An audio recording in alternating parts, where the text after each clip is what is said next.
28 नवंबर को हेमंत सोरेन राज्य के 14वें मुख्यमंत्री के रूप में शपथ लेंगे और माना ये जा रहा है कि मुख्यमंत्री अकेले शपथ ले सकते हैं, कैबिनेट का विस्तार बाद में होगा।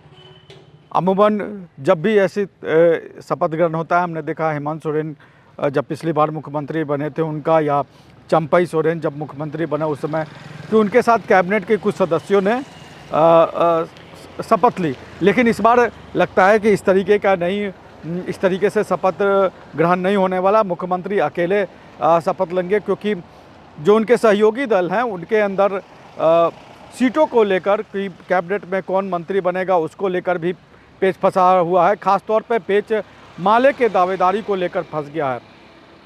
माले इस बार सरकार में शामिल होना चाहती है। अमूमन ऐसा होता है कि माले जो है वो सरकार में शामिल नहीं होती है। हमने बिहार का भी उदाहरण देखा कि जब आरजेडी और जेडीयू एक साथ मिलकर सरकार चला रही थी, उस समय भी माले सरकार में शामिल नहीं हुई थी। हेमंत सोरेन और चंपई सोरेन की पिछली सरकार में भी माले शामिल नहीं हुई थी। हालांकि उनके एक ही विधायक थे। एक विधायक होने के बावजूद आरजेडी के सत्यानंद भोक्ता मंत्री बने, लेकिन बगोदर से विधायक विनोद सिंह मंत्रिमंडल में शामिल नहीं हुए, वो भी इकलौते विधायक थे। लेकिन इस बार माले के 2 विधायक चुन के आए हैं, निरसा और सिंदरी से। तो इसके बाद माले के अंदर इस बात की लेकर हलचल चल रही है, या इस बात को लेकर सुगबुगाहट हो रही है कि माले भी मंत्रिमंडल में शामिल हो सकता है। माले के दोनों विधायक मंत्रिमंडल चाहते हैं कि माले का प्रतिनिधित्व जो है वो कैबिनेट में शामिल हो। हालांकि अभी तक माले की तरफ से इसकी आधिकारिक घोषणा नहीं की है। माले को उम्मीद है कि मुख्यमंत्री की तरफ से जब 29 तारीख को गठबंधन दल की बैठक होगी सरकार के स्वरूप को लेकर, उस बैठक में अगर मुख्यमंत्री की तरफ से प्रस्ताव आएगा तो उस पर विचार करके हो सकता है कि माले गठबंधन में शामिल हो। लेकिन जो माले की दावेदारी है, उसने अगर कहे तो कैबिनेट के विस्तार को टाल दिया है या पूरा पेच फंसा दिया है।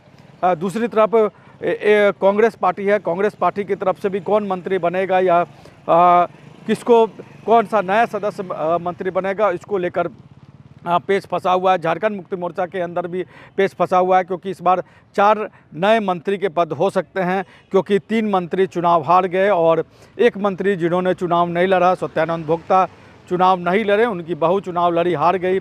बेबी देवी हार गई, मिथिलेश ठाकुर हार गए, बन्ना गुप्ता हार गए, तो ये बैद्यनाथ राम हार गए। तो इस तरीके से जो नए मंत्री के पद खाली हुए हैं, और इसमें संभावना है कि इसमें नए चेहरे भी शामिल किया जाएंगे। तो कांग्रेस के अंदर भी ये सहमति नहीं बन पा रही है कि 4 मंत्री के पद को किस तरीके से, मतलब किनको लिया जाए। दूसरी तरफ आरजेडी भी अपने तौर पर दावेदारी कर रही है। आरजेडी की तरफ से भी 2-3 दावेदार बता रहे हैं।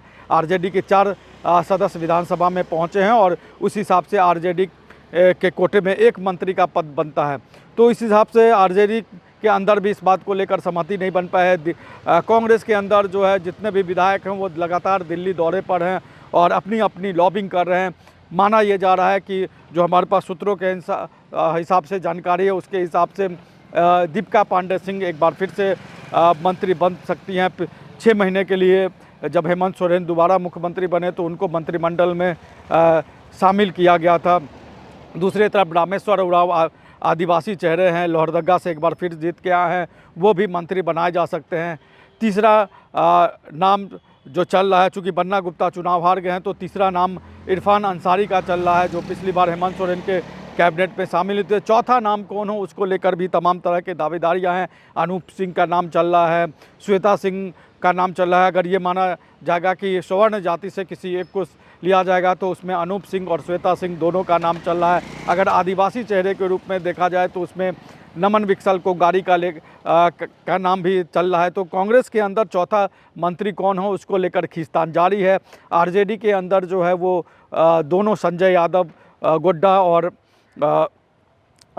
और हुसैनाबाद से जो जीत के आए हैं, उसके अलावा देवघर से जो सुरेश पासवान जीत के आए हैं, उनकी दावेदारी मंत्री पद को लेकर हो रही है। हालांकि विधायक दल के नेता के तौर पर सुरेश पासवान को चुना गया है, तो माना यह जा रहा है कि सुरेश पासवान को ही मंत्री बनाया जा सकता है। लेकिन सबसे बड़ा पेच फंसा हुआ है माले की दावेदारी को लेकर, चूँकि माले एक सीट अपने लिए मंत्री पद में मंत्रिमंडल में चाहता है, और कांग्रेस के विधायकों की संख्या के हिसाब से कांग्रेस के 4 विधायक मंत्री बन सकते हैं, आरजेडी के 1 विधायक बन सकते हैं, झारखंड मुक्ति मोर्चा के 6 विधायक मंत्री बन सकते हैं। तो अगर इस तरह की गुंजाइश होती है तो झारखंड मुक्ति मोर्चा को अपने कोटे से 1 मंत्री पद माले को देना होगा। तो ये पूरा मामला इसलिए खिंचा हुआ है जो हेमंत सोरेन के शपथ ग्रहण में माना जा रहा है कि इकलौते मुख्यमंत्री हेमंत सोरेन ही शपथ लेंगे। बाकी कैबिनेट का विस्तार जो है वो 29 तारीख को जब गठबंधन दल की बैठक होगी उसके बाद सरकार के स्वरूप को लेकर चर्चा होगी, सीट